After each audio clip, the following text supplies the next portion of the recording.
3, 2, 1, roll action.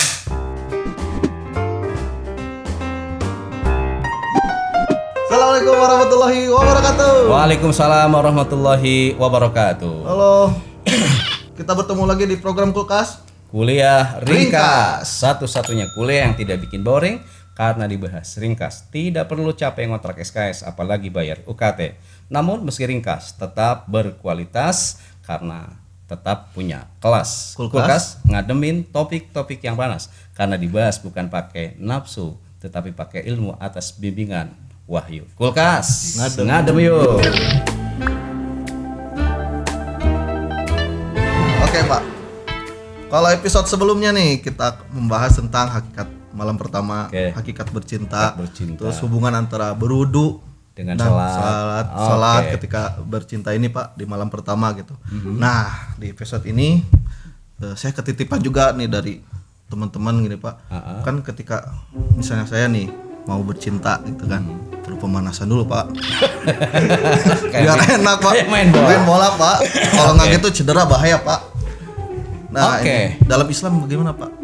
Bercumbu, jadi kan kita review dulu yang kemarin bahwa sebelum bercinta itu kita harus berwudu, kemudian sholat sunat, setelah itu ada doa khusus dari para salafus sholihin. Nah bagus, jadi yang sekarang itu memang bahwa harus bercumbu dulu karena emang itu diajarkan. Jadi setelah sholat dan berdoa itu bermesraanlah dengan istri kita, kata para generasi salafus sholihin, meskipun hanya dengan saling memuji. Jadi puji pasangan kita. Misalnya kamu berbalas pantun, contoh kamu puji istrimu, buah semangka, buah manggis, nggak nyangka Dinda kamu manis, kan gitu ya. Kamu balas misalnya buah semangka di atas nampak, Dinda juga nggak nyangka abang juga ternyata tampan. Kan itu jadi menghangatkan suasana. Lalu kamu balas lagi burung pipit, buah kedondong, burungku dijepit dong. itu bercumbu dalam rangka pemanasan. Jadi gini, bercumbu itu penting, pemanasan itu penting supaya pada saat bermain kita tidak cedera. Cedera. Itu Pak. Gitu ya. Takutnya gitu lah. Baru ini cedera tos nggak menit. Nggak menit. Selain kata-kata romantis nih Pak, ada tuntunan lain nggak Pak? Oke, pasti kan kita bicara tuntunan sekarang. Setelah bercumbu, ada di antara ritual itu seorang suami itu disunnahkan untuk megang ubun istrinya. Istri. Saya suka tanya ke ibu-ibu di pengajian, ibu kalau sebelum gituan suka dipegang nggak umbun-umbunnya sama suami? Kata Biar apa ibu-ibu, Pak kira-kira? tarak katanya. Kata saya naon atun dirampok teh saya ayah. Ini ada salah satu riwayat, apabila salah seorang dari kamu menikahi wanita atau membeli budak, maka peganglah ubun-ubunnya lalu baca basmalah dengan doa berkah serta mengucapkan gini, Allahumma inni as'aluka min khairiha wa khairu ma jabalta alaihi. Ya Allah, aku mohon kebaikannya dan kebaikan tabiat yang ia bawa. Kita minta kebaikan istri kita dan kebaikan tabiat yang dibawa istri kita. Lanjutnya wa'udzubika min syarriha wa syarri ma jabaltaha alaihi, dan aku berlindung kepadamu ya Allah dari kejelekan istri saya serta kejelekan tabiat yang ia bawa. Jadi kita minta kepada Allah pada saat tangan kita disimpan di embun istri itu untuk minta kebaikan istri kita dan kebaikan tabiat dia, dan minta kepada Allah supaya dijauhkan dari kejelekan dan kejelekan tabiat istri kita. Nah itu diantaranya ritualnya. Jadi pegang embun yang pertama, jangan dulu pegangnya lagi. Munan, lain embun gitu. Baru ke bawah udah itu Pak. Setelah itu Pak ada doa pembuka dulu nggak Pak kira-kira? Opening. Oke. Setelah pegang embun, lalu buka kolor. Setelah itu ada lagi doa yang disunatkan oleh Rasulullah. Redaksi doanya saya kira sudah hafal lah kawan-kawan yang pernah ngaji Qurratul Uyun dan lain sebagainya. Kan gini, Allahumma jannibna syaitan, ya Allah, aku memohon kepadamu, jauhkanlah hubungan badaniah saya dengan istri saya, atau hubungan badaniah istri dengan suami saya, kalau istri kasusnya kayak gitu, dari campur tangan setan. Jadi mohon pada Allah supaya hubungan badaniyah kita di malam pertama, khususnya bagi mereka yang malam pertama, dari campur tangan setan. Kenapa? Wajannibi syaitana marojaktana, serta jauhkan setan dari rizki yang kau anugerahkan kepada kami. Artinya gini, kalau hubungan badaniyah suami istri yang dicampuri oleh hawa nafsu setan, itu tidak akan diberikan rizki. Rizki dimaksud bisa jadi tadi rumah tangga yang sakinah mawaddah warahmah, atau ya rizki kita tuh anak soleh. Jadi anak soleh itu ternyata sangat dipengaruhi dengan bagaimana cara kita pada saat kita memproduknya gitu. Jangan di anak yang baung itu bisa jadi produk malam pertamanya yang baung juga gitu. Underground. Pak, kalau ini kita melakukan hubungan malam pertama ini tidak jauh dari dengan gaya-gayaan. Nah, ini jadi pertanyaan gimana nih? Gaya-gaya itu. Udah terlalu banyak nonton ini ya. Jadi itu gaya-gayanya tuh gaya namanya. Oke, saya paham lah. Saya paham. Intinya dalam Islam ini boleh nggak ya gitu? Oke. Dengan berbagai gaya gitu. Oh, harus pakai gaya Ki, biar nggak bosan. Harus pakai gaya kan. Ibnu Abbas radhiyallahu anhu suatu saat ngeliatkan gini, Umar bin Khattab pernah datang kepada Rasulullah dengan rasa takut. Dia bilang, celakalah aku. Kata Abu Bakar itu. Kata Umar, celakalah aku. Kata Rasulullah, apa yang membuat kamu celaka? Malam tadi saya membalikan pelana. Jadi membalikan pelana itu bahasa kiasan bahwa Umar menyetubi istrinya dari belakang. Lalu Umar ketakutan. Nah, setelah itu turun Quran surah Al-Baqarah ayat 223. Kata Allah, nisa hukum harsul lakum.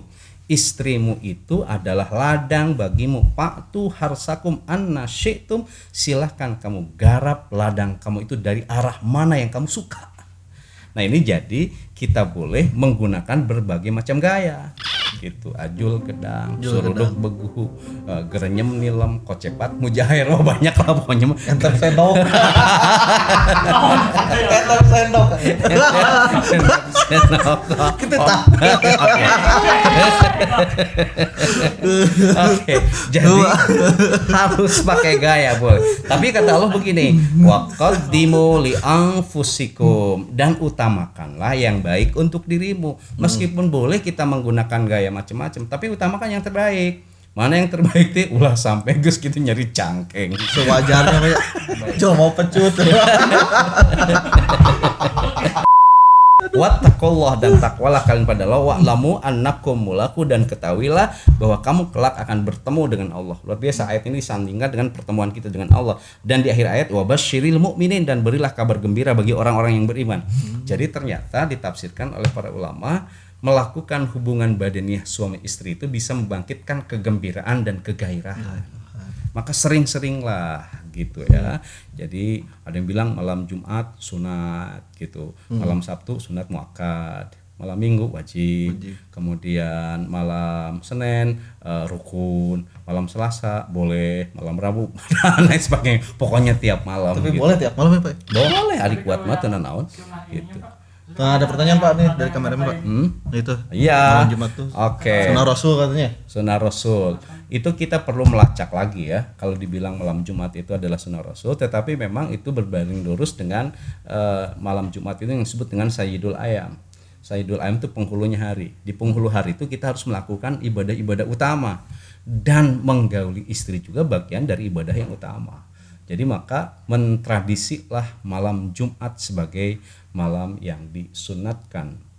Kita nanti lacak kembali apakah betul seperti itu. Hanya saja saya menduga bahwa Jumat itu kan Sayyidul Ayam. Sayyidul Ayam itu penghulunya per hari, dan itu kita harus melakukan amalia-amalia utama. Dan di antara amalia utama itu adalah membahagiakan istri melalui hubungan badaniyah. Di ayat ini kan ujungnya wabasyiril mu'minin, berilah kabar gembira bagi orang yang beriman. Jadi Ki, boleh melakukan gaya apapun. Rasulullah SAW bersabda gini, akbil wa adbir, setubuhilah istrimu dari arah depan maupun dari arah belakang. Boleh dari arah belakang nggak apa-apa, tapi wattaqid duburo, hendaklah engkau menjauhi melakukan persetubuhan itu dari dubur, wal haidota, dan pada saat sedang haid. Boleh dari semua arah, tapi kalau dari belakang jangan ke dubur. Itu nggak boleh itu. Dan satu lagi yang tidak boleh itu pada saat sedang haid. Di hadis yang lain Rasul menegaskan gini, mukbilatun mudbiratun. Silahkan menggaulinya mukbilah mudbirah gitu. Silahkan menggaulinya dari arah depan maupun dari arah belakang. Ida kanat fil farji, asalkan pada kemaluan. Udah kemaluannya. Gitu.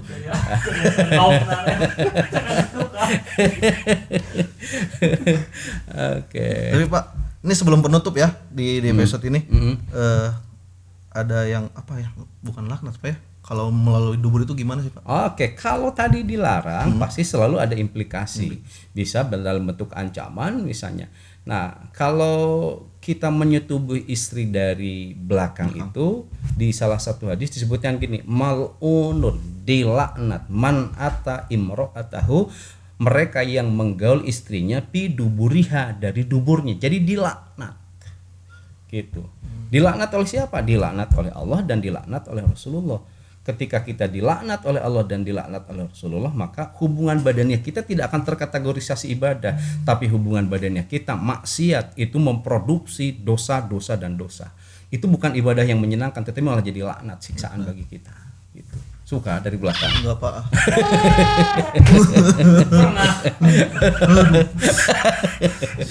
Bilang aduhnya juga pernah.